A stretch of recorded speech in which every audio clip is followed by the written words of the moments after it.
Yeke sen benim dermanım, yaxşı görüyorum cananım.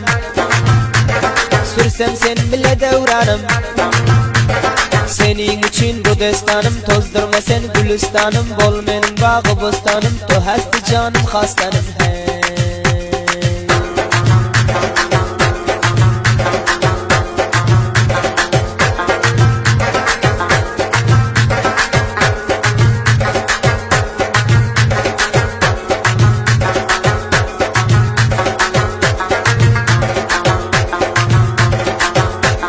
Sensiz hiç günüm ötmüyor, yadın yürekten gitmiyor.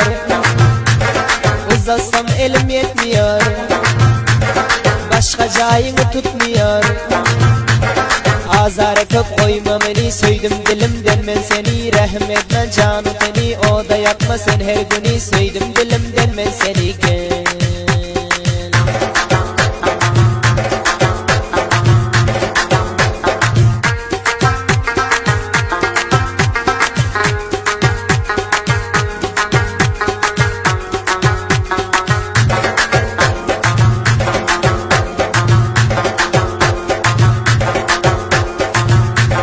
Kapkara kalan kaşların, öldürdü akça döşlerin.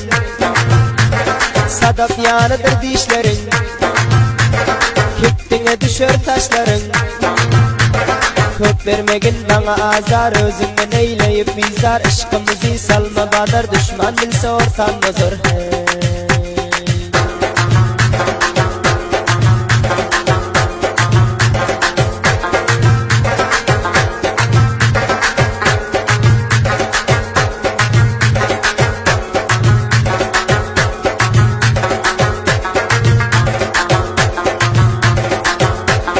Can Murat cigerdir sana, rahmin gelsin canım bana.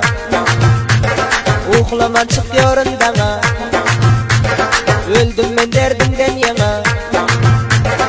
Ovadan kara gözlerin, suyucudur senin sözlerin. Gönlüm alan ak yüzlerin, telbe ettim ennazlerin. Eştesin geliyor sözlerin.